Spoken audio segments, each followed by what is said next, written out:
Bonjour à tous, la restauration de ma 325 Key va enfin commencer. Et dans cette vidéo, je vous propose de suivre mes aventures avec ce nouveau moteur. Je vais le contrôler et tenter de le démarrer.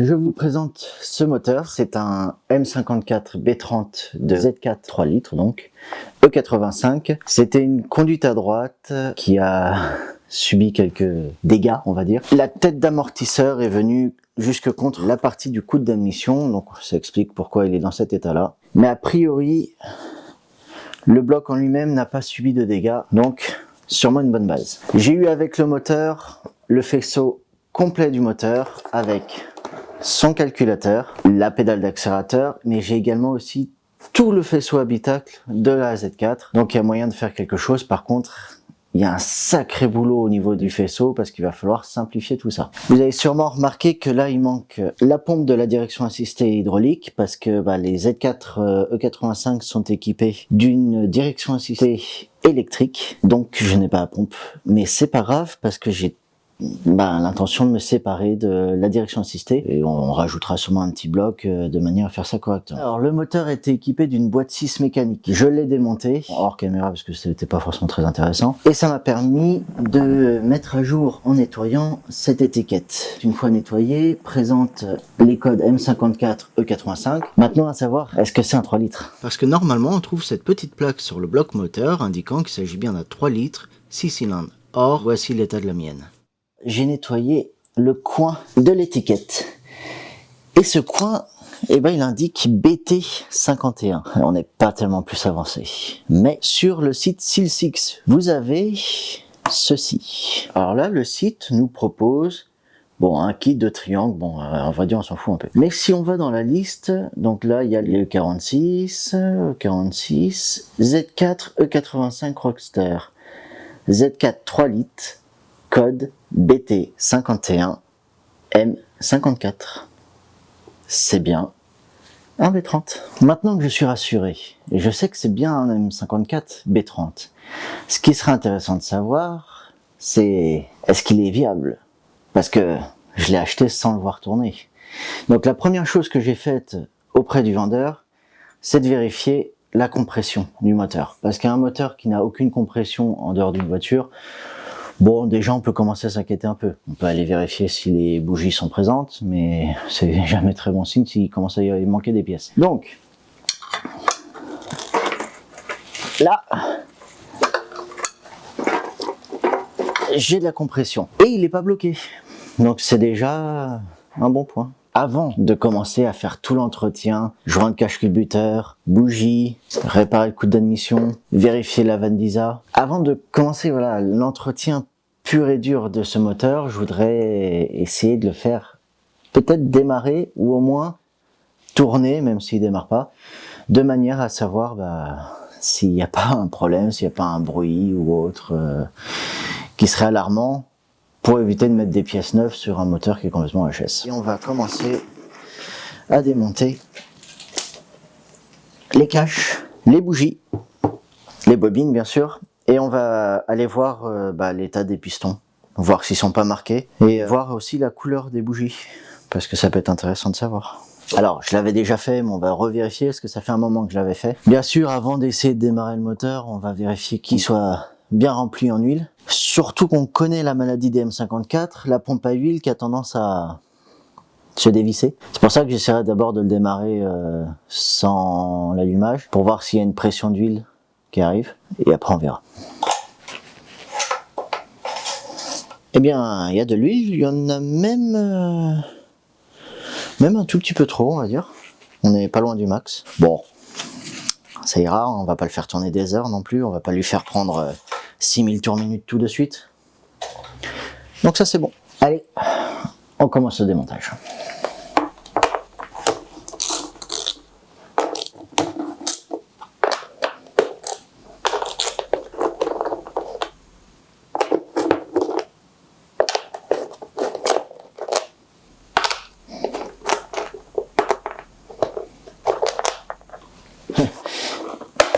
Ok, ça fait un petit moment qu'il est dans le garage, hein. Mais c'est propre.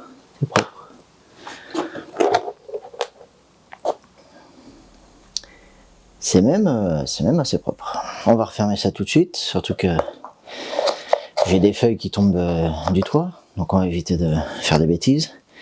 Et maintenant, on va s'attaquer à tout ça. Je connais très bien les M50 et les M52, par contre c'est une première pour moi, pour la M54. Je ne connais pas bien ce moteur. Donc, vous allez m'aider. Alors, comment on retire ça? Bah, ça n'a pas l'air très compliqué en fait. Hop. Ah, c'est marrant, c'est pas du tout comme sur M52 ou M50. M50. Ah, celui-là il vient pas. Ah non, celui-là il veut pas. Bon. Celui-là non plus. C'est censé pousser à ce moment-là. Voilà. Ok. Alors, là on a juste de l'humidité. Pas d'huile.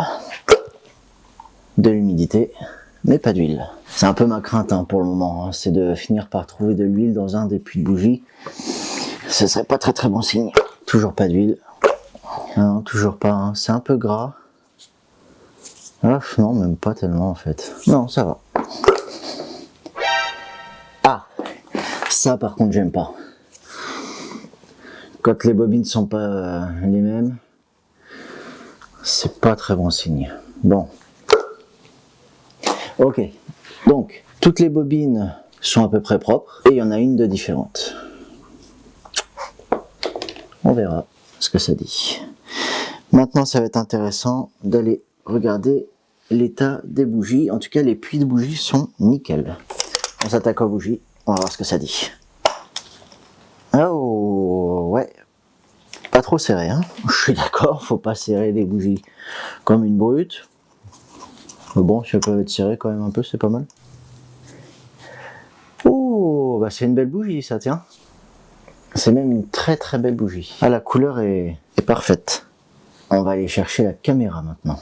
Alors oui, je sais, sur ce genre de caméra, on a une sortie vidéo pour vous montrer un petit peu mieux ce qui se passe. Et sauf que j'ai plus rien pour pouvoir lire ça. Donc bon, bah on va faire autrement. Bah c'est moche. Bon. Alors c'est peut-être juste de la calamine. Hein. Oh ouais, non, il est peut-être juste sale. Parce qu'à la caméra, j'avais l'impression que c'était presque de la rouille sur le piston. Mais en fait, en vision directe, eh bien, il est peut-être juste sale. En attendant, je remets ces bougies-là. Bien sûr, je les changerai. Mais dans un premier temps, on va refermer et on va revisser correctement. Au couple. Non, je rigole. Au pif. Tac. Allez, aux suivantes. Ah, mieux serré déjà celle-là. C'est surtout celle-là du coup qui va m'intéresser parce que la bobine était différente. Donc si elle est noire, on saura pourquoi. C'est une très belle bougie encore une fois. Il n'a pas tourné depuis longtemps. Non, il n'y a pas de marque. Moi je pense que si vous voyez grand chose à la caméra, mais non. Mais le piston n'est absolument pas marqué. On continue. Pour le moment, c'était vraiment que celle-là qui était absolument pas serrée. Les autres sont beaucoup mieux serrées. On est encore sur une bonne bougie. Toujours pas de marque. On resserre ça. Ah ouais, encore une bonne bougie. Bon, déjà, je suis bien rassuré au niveau des bougies. Le moteur avait l'air de tourner correctement. Celui-là est particulièrement propre. Ah, donc ça, c'était la bobine différente. Et la bougie est exactement comme les autres. Il est assez propre aussi, un petit peu de saleté au milieu. Ouf, oui, celle-là, elle était serrée pour le coup. Celle-là est un peu plus noire que les autres. Et le piston aussi. Donc, ma première étape, qui était de vérifier l'état des bougies et bon, des pistons en même temps, est terminée. Et je suis plutôt rassuré. Pas d'huile, bougie de bonne couleur. Maintenant, on peut remonter tout ça.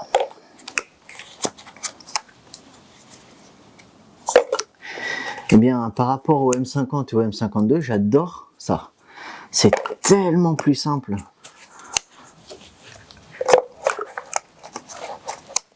Ah ouais, c'est tellement plus rapide. Ah, un changement de bougie sur M54, ça se fait en 5 minutes, quoi. Ça, c'est bon. Donc maintenant, je vais vérifier la Van Disa. Si vous connaissez les M54, vous savez que ça fait une sorte de clapet, puis une petite goupille, et la goupille a tendance à partir dans les cylindres. Donc, on va aller voir ça. Surtout que là, c'est de ce côté-là que la tourelle d'amortisseur est venue en contact avec le moteur. Bon, après, il n'y a aucun dégât sur le bloc de la vanne, donc je pense pas que le moteur ait subi de trop gros dégâts. Mais bon, je préfère quand même vérifier avant de faire des bêtises. Voilà. Donc voilà, c'est cette goupille-là qui a tendance à se barrer. Et visiblement, ça a l'air d'être en bon état. Alors après, est-ce que je vais garder la vanne d'Isa?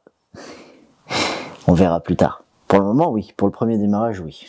Après, on verra. Ça m'a l'air pas mal. C'est même pas gras à l'intérieur. Alors, sur les M54, je connais pas le système de récupérateur d'huile. Là, ça a l'air pas trop mal. Allez, on remonte ça. Pour la partie mécanique, c'est pas mal. Je suis déjà un peu rassuré pour ce moteur. Et alors, c'était ça. Ici. Toc. Ça, c'est l'ancien propriétaire qui avait mis ça. Faudra pas que j'oublie de le retirer, hein. Passons maintenant à la partie électrique du moteur. Le calculateur, petit boîtier de fusible, quelques relais, donc tout est bien présent. Là, j'ai un plus permanent. On a le plus qui va à la batterie directement, qui va au démarreur. Une masse ici, et on a une autre masse vers l'avant du moteur. J'ai bien la pédale d'accélérateur électronique. J'ai son faisceau qui est là-bas. Comme le moteur vient d'une Z4, j'ai le bouton sport. Indispensable, je crois, pour le fonctionnement du moteur dans un premier temps. Comme j'avais tout le faisceau, j'ai également l'anneau pour la clé codée, pour l'antidémarrage. Donc ça, c'est plutôt pas mal. Donc la seule chose que je n'avais pas, c'était ça, le boîtier EWS. Donc j'en ai acheté un de Z4 3 litres, ça devrait fonctionner. Et comme bien sûr, je n'ai pas la clé de la voiture, j'ai récupéré une clé que je m'étais fait en double pour ma 323i, que j'ai réencodée sur ce boîtier. Donc normalement, avec la bague, si je mets la clé comme ça, le boîtier devrait débloquer l'antidémarrage. Et voici ce qui me reste du faisceau, après l'avoir simplifié au maximum et gardé les éléments les plus importants et ceux qui sont nécessaires pour le démarrage du moteur. Alors, je vais pouvoir commencer à brancher tout ce que j'ai. J'ai une prise qui va au calculateur.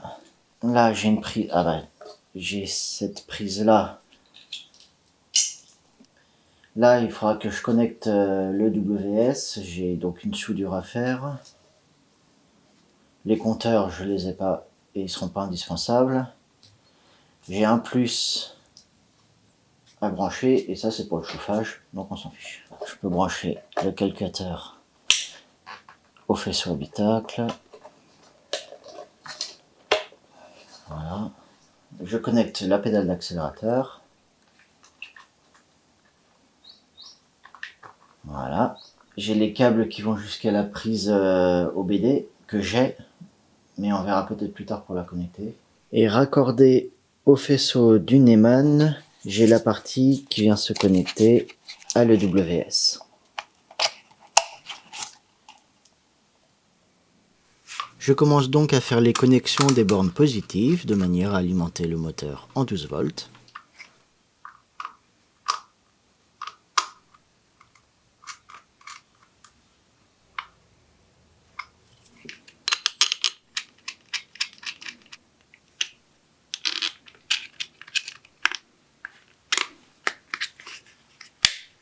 Et de manière à pouvoir démarrer le moteur dans de bonnes conditions, je me suis créé une petite platine sur laquelle je viens mettre un interrupteur pour le contact.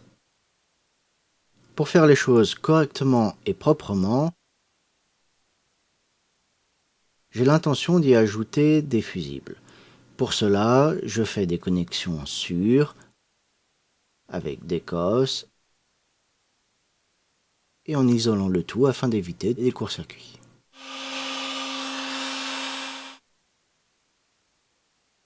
Voici où j'en suis. Alors je vous ai passé les heures et les jours de travail sur le faisceau électrique pour repérer les fils, les démêler, les couper, les ressouder. Et donc voici le faisceau simplifié terminé, si j'ai pas fait d'erreur. Normalement tout devrait fonctionner. J'ai mes positifs ici, mon alimentation de la batterie.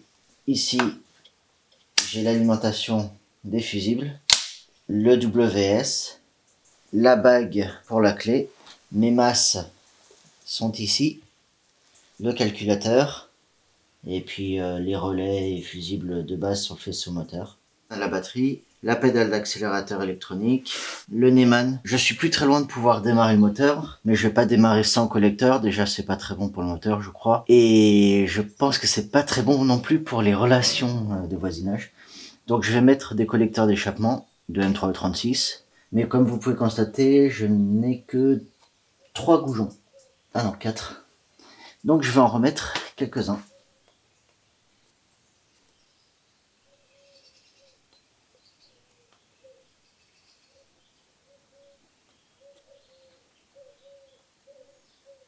Et j'utilise la fameuse technique du double écrou de manière à pouvoir serrer les goujons.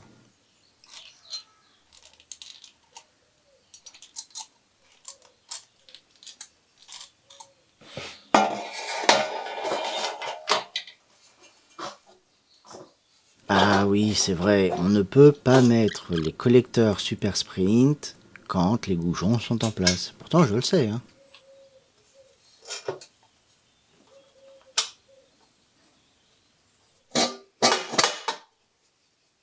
Bon, j'ai retrouvé ces écrous-là qui me restaient, mais j'en ai commandé d'autres chez BMW, je les ai pas encore reçus, donc là j'en ai que 6. Bah on va faire avec, hein. Tant pis, ça fuira un peu au niveau du collecteur, mais dès que j'aurai reçu les nouveaux, je les installerai.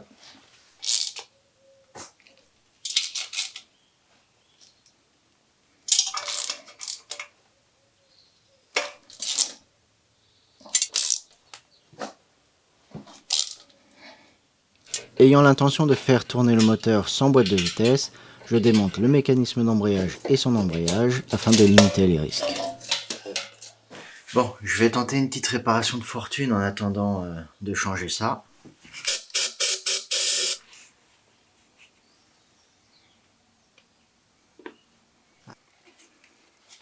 Ah oui, alors vous allez me dire, t'essaies de scotcher quelque chose qui est sale, ça risque pas de tenir, je vous l'accorde. Je vous l'accorde.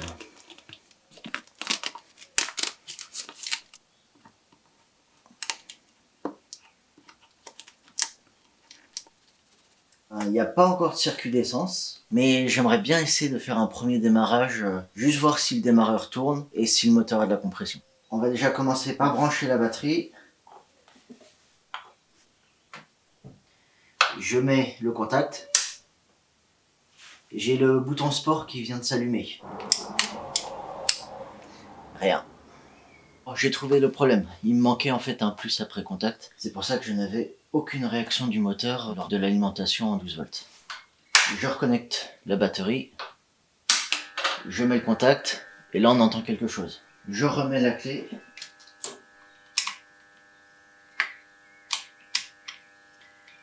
Pas d'accélérateur. Pas de démarreur. À ce moment, je ne le savais pas encore, mais mes tentatives étaient complètement vaines. J'ai vérifié toutes mes connexions, j'ai contrôlé les alimentations 12 volts, mais rien. Et c'est après plusieurs recherches que j'ai fini par découvrir que le boîtier WS avait besoin de communiquer avec un autre boîtier, celui de la centralisation. Sans ça, l'antidémarrage est bloqué. Seule méthode pour faire tourner le moteur, alimenter directement le démarreur.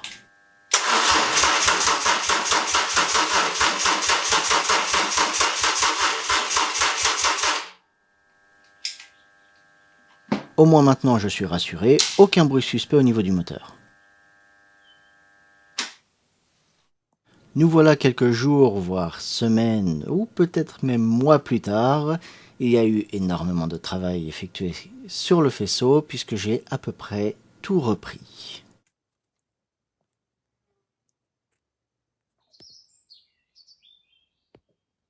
Il est donc maintenant temps de refaire quelques tests.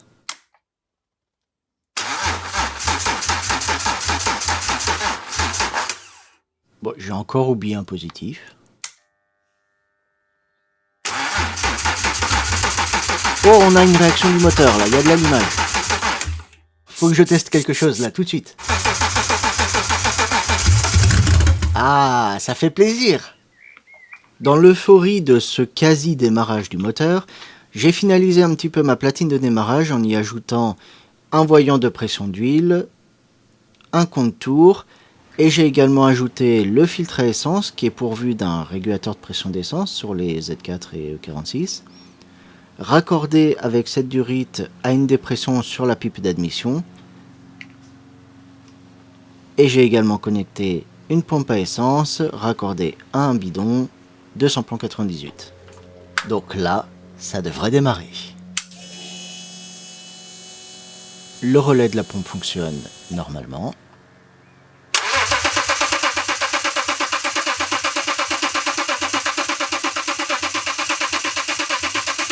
Ah, bizarre.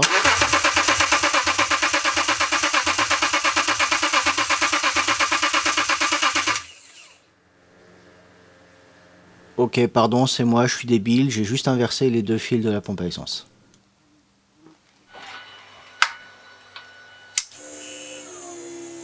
Ah oui, là elle pompe l'essence, là, c'est bon.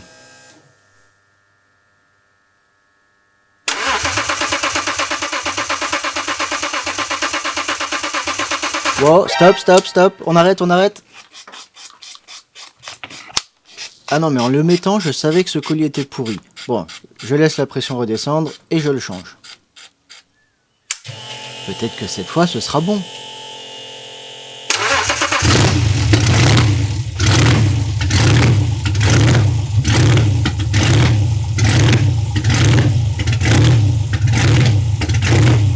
Oh la vache, le boucan! Bah, au moins il a démarré.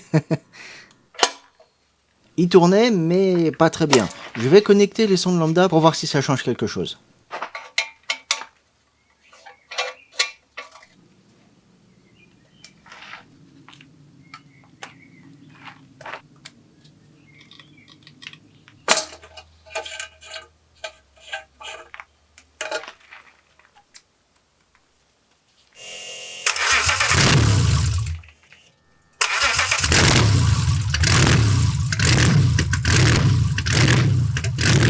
Aucune réaction de l'accélérateur et le ralenti est toujours trop instable. Pour trouver le problème, je vais avoir besoin de le laisser tourner plus longtemps. Donc j'ai rajouté 2 longerons à mon support moteur de manière à pouvoir y ajouter le radiateur pour éviter toute surchauffe. Pour que la durite tienne correctement, je vais réutiliser ce petit raccord, mais je dois disquer ce collier.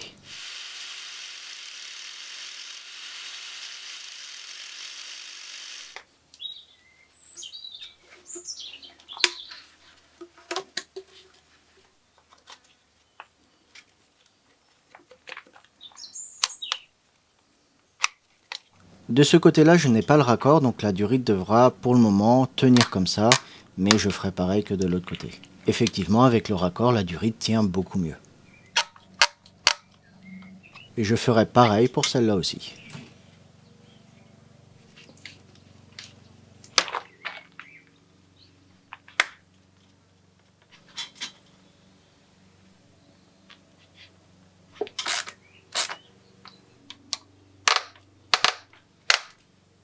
Petit montage temporaire, mais pas mal. Ah oui, faut pas oublier de boucher cette durite aussi qui normalement alimente le bloc chauffage, parce que sinon ça va être la piscine dans le garage. Je dois également m'attaquer à toutes les fuites et prises d'air au niveau de l'admission, et la plus grosse est celle-ci. Je vous présente l'ancêtre des bruits moteurs dans les enceintes. BMW appelle ça un générateur de son. C'est donc l'admission d'air qui est connectée à l'habitacle avec une sorte de membrane qui doit servir de haut-parleur. Bien évidemment, je m'empresse de démonter tout ça. Ce qui a pour conséquence de me laisser un trou énorme dans le coude d'admission. Et puisque de toute façon ma réparation de fortune était tout à fait dérisoire, je retire tout ça, et visiblement j'ai bien fait. Et je vais essayer de voir s'il y aurait moyen d'utiliser mon ancien coude d'admission du M50B25 qui est en silicone et qui présente deux orifices qui pourrait donc correspondre au coude d'origine du M54B30. Je fais un montage à blanc de différentes durites, ce n'est pas définitif, c'est juste pour les tests.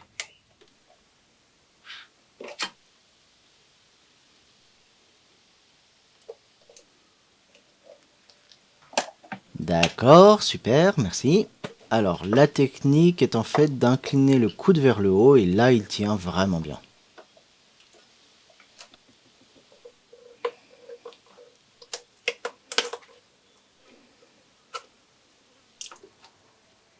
Je rappelle, hein, c'est un montage à blanc, ce n'est pas définitif.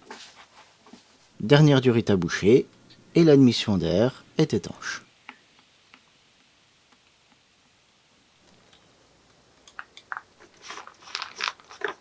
Je peux remplir le radiateur en eau. Bien sûr, la purge sera à faire moteur tournant, mais je peux l'aider un petit peu.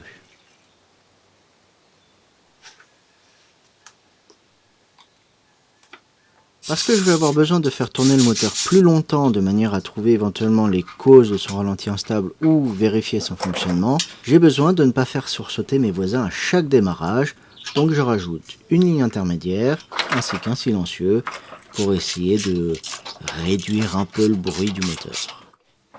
Et maintenant, c'est l'heure de vérité.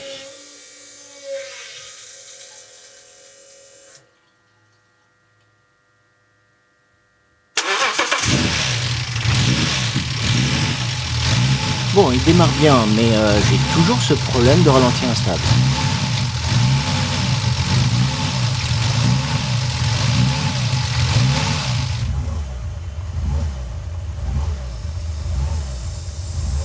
J'ai peut-être une piste, parce que en essayant de l'étouffer, le moteur ne réagit pas du tout. Je vais peut-être devoir connecter la prise ODB pour vérifier les codes erreurs, parce que je ne vois pas trop. Ça y est, je crois que je sais pourquoi mon ralenti moteur n'est pas bon. Alors, reprenons tout du début. J'avais d'origine un calculateur MS45 avec le WS bloqué.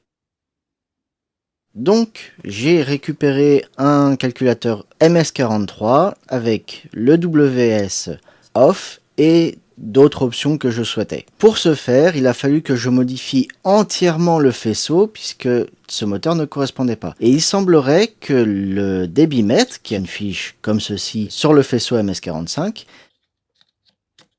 n'est pas compatible avec un débitmètre comme ceci, avec une fiche comme ça, qui est un débitmètre de faisceau MS43. Donc j'ai quelques tests à faire. Après quelques recherches, j'ai également découvert que sur les faisceaux MS43, il y a ici normalement une sonde de température d'air d'admission.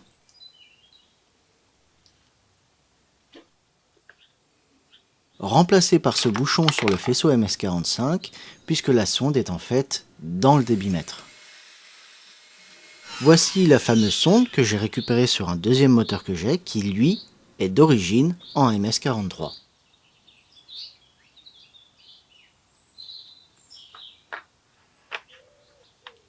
Et donc sur cet autre moteur, il y a cette fiche qui se connecte sur la sonde. Je vais donc devoir adapter le débitmètre MS43 sur mon faisceau MS45. Donc j'ai pas mal de petites vérifications à faire quant aux correspondances des fils et aux connexions sur le calculateur. Je retire donc mon débitmètre MS45 pour le remplacer par celui du MS43 qui est un tout petit peu plus petit mais ça devrait tenir. Je fais des connexions temporaires juste le temps des tests.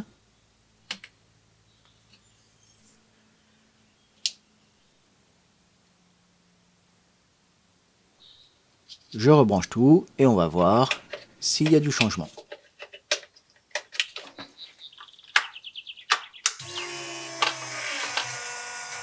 Ah mais c'était pas le papillon d'admission le bruit là? Bon, la pédale ne marche toujours pas.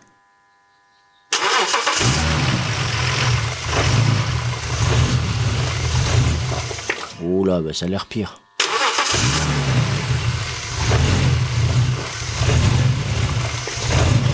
Ah oui, maintenant il cale carrément. Ah oui, c'est vrai, j'ai peut-être fait une bêtise, j'étais pas sûr de moi, j'ai bouché le tuyau du Mastervac.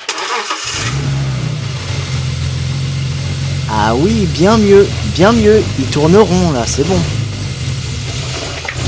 Enfin, un peu mieux. Je finalise les modifications de mon faisceau en essayant de faire passer les fils proprement, plus ou moins comme d'origine, et en les protégeant de manière à fiabiliser le montage.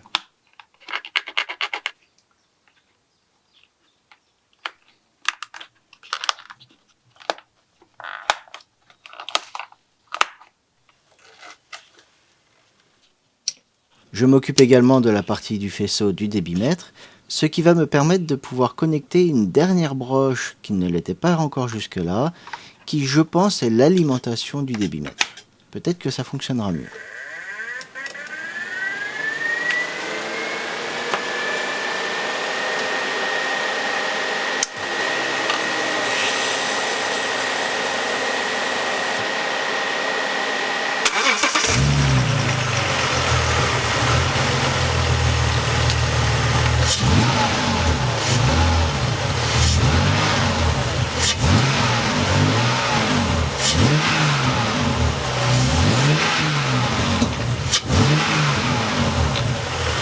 Yes! Là, je dois vous avouer, je suis plutôt assez content quand même. Hein. Bon, du coup, je refais tout bien au propre. C'est fini, le moteur fonctionne. Ceci étant fait, maintenant je peux dire que le moteur est en bon état, il tourne correctement. Je vais pouvoir lui faire une révision complète et même commencer à y ajouter quelques petites options et petites modifications. Mais ça, ce sera dans la prochaine vidéo.